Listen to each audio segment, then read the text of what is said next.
In this episode, I want to start with a spooky story, and it is a true story.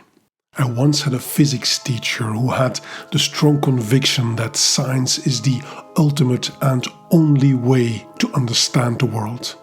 And he was an outspoken atheist. For him, a religion was just an institution to control people. But one day, before one of his lectures, some of us were just chatting with him. He sat in front of the class, behind his desk, and in a reflective way he said, "There is one thing that I never understood, and I could never explain why and how it happened." And that one thing he did not understand involved his father, who lived overseas and with whom he did not have much contact. One night, he told us, I dreamt about him.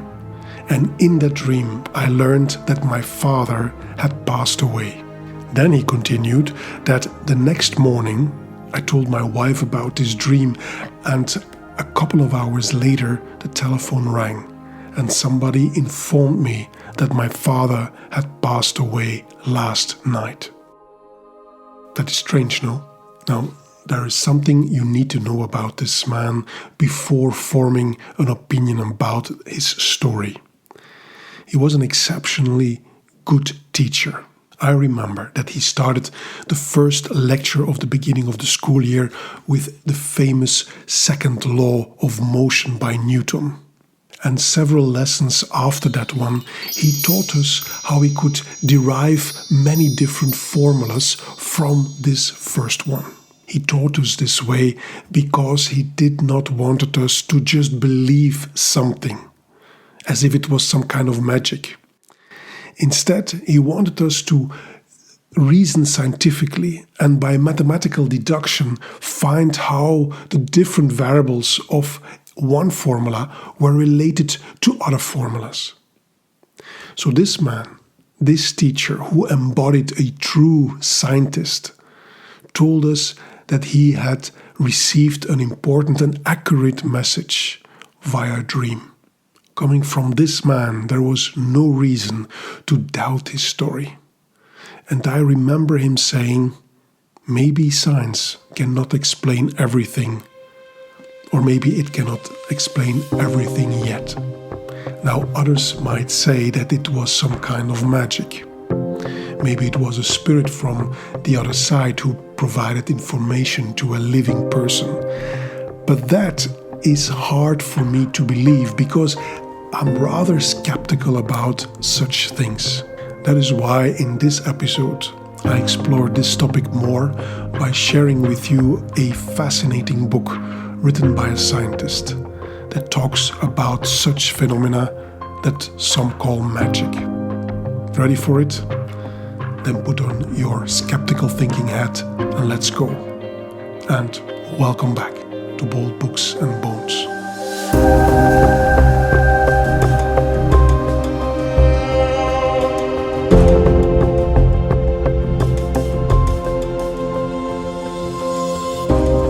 This is the book I would like to share with you. It is called The History of Magic. I find it one of the best books I read on human history in years, because it provides a perspective on our past and present that is highly original. Now, to be fair, when I saw the title, I was skeptical at first because of the word magic. So I googled who the author was. His name is Chris Gosden, and he is a professor of European archaeology at the University of Oxford. Also, he's a fellow of several other learned organizations, including the British Academy. So I thought, why does a learned man spend time to write 400 pages about the topic of magic? But then, as of the start of this book, he reveals an incredible, original and I think important perspective on history that involves magical thinking and that is often not known or even ignored. But it is most relevant to our current times. Here are a few of many things he has to say about magic as a scientist. First, Chris Gosden talks about three important strands of human thought: magic, religion, and science. Let's start with a definition of magic, and let's get a few things off the table right away. To him, magic is not about card tricks, white rabbits that are pulled out of a hat, or other illusions as a form of great entertainment. It is also not about trickery and charlatanism to mislead people for their money. Instead, according to Chris Gosden, magic emphasizes the human connections with the universe, meaning that people are directly open to the working of the universe, and the universe is responsive to us. So the magical mindset is one where we humans participate in the universe.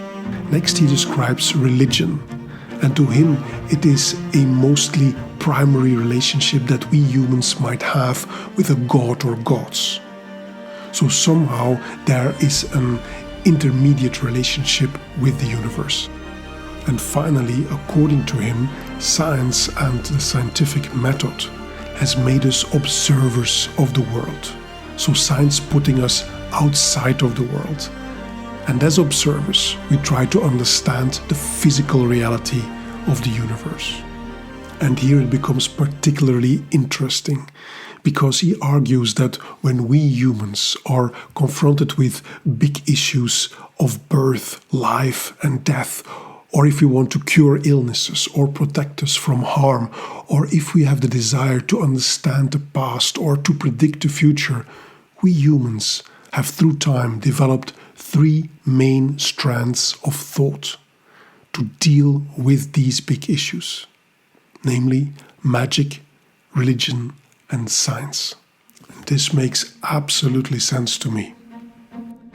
The next thing we learn from this book is that magic is the oldest of the three worldviews, dating back tens of thousands of years ago. Religion came later. It started about 7,500 years ago, and Chris Gosden points out that often, but not exclusively, religion developed in societies with a strong hierarchical structure. And then, later again, science became part of our thinking, starting from the ancient civilizations like, among others, the ancient Babylonians and the Greek societies. And we know, of course, that the scientific thinking that expanded rapidly in the Western world during the 16th, 17th century through the contributions of Copernicus, Kepler, Galileo, Newton, and through the experimental method described by Francis Bacon. So, according to the author, science is the youngest of the three strands of thought. Now, I was always taught that as we humans evolve, our way of thinking evolves too. In this case, from magic to religion to science. However, Chris Gosden shows us through his extensive research that this is not the case. Instead of the more recent branch of thought partially or completely cancelling the previous one, he shows through his findings that these three important historical ways of thinking coexist, as if they were what he calls a triple helix, and that they still influence each other to this day. The author makes the bold statement that magic is not a set of outmoded beliefs for the credulous or the ill-educated, but it is a prominent feature in many lives. Maybe you say now, well, magic or magical thinking is not part of my life. But then think maybe about that number that is lucky to you, or that date on which you would never sign a contract, or maybe think about that special little ritual you do before you compete in a sports event, or that necklace or that bangle you wear and that you would never take off because you believe that it brings you luck or even protects you. That is also a way of magical thinking. And the author goes even a step further by writing the following about magic, religion and science. And I quote, "A choice between the three is neither necessary nor desirable." He goes even so far to state that there are rather fuzzy boundaries between the three and that their mutual tension is actually creative. One of the many ways in which he illustrates this is by bringing in Sir Isaac Newton, who was without any doubt one of the greatest minds of the 17th century and whose influence on how we understand the world and the universe cannot be overstated. But this man, Sir Isaac Newton, actually lived exactly in the dynamic of the triple helix, because next to his scientific work, he was very much involved in research on biblical prophecies. And he did a lot of work in the field of alchemy.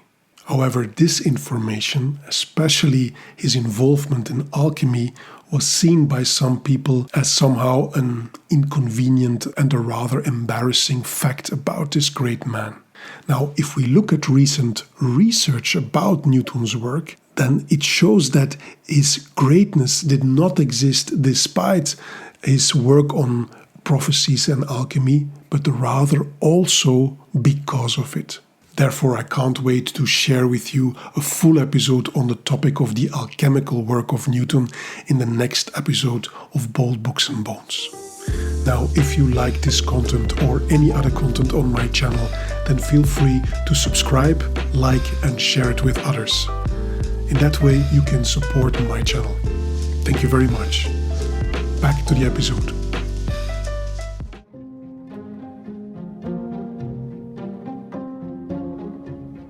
Now, coming back to Chris Gosden's book, he states that magic comes from a sense of kinship with other living things and also with the earth and the universe. There is an underlying mutual relationship between it all. So, in that sense, magic immerses us in the world, and he shows that it also questions our moral relationship with the universe in a way that science does not.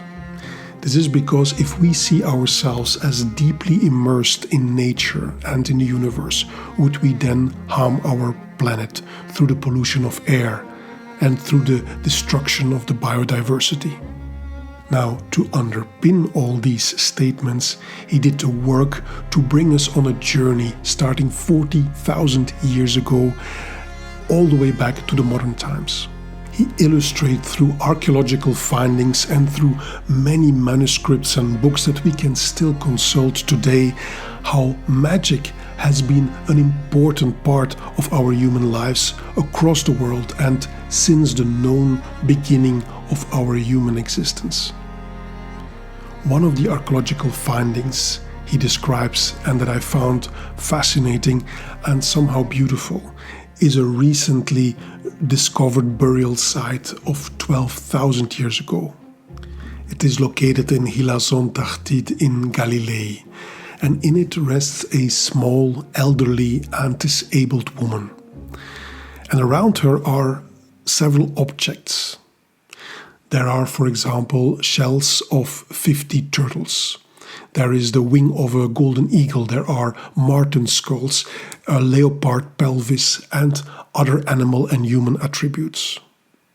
From this fascinating find, the author indicates that it is possible that important relationships between the person and a range of animals were being explored that could be described as magical. So it is again about this link between humans and other living creatures. But this excavation also gives us some insights in burial practices and possible ritual practices of those early human times.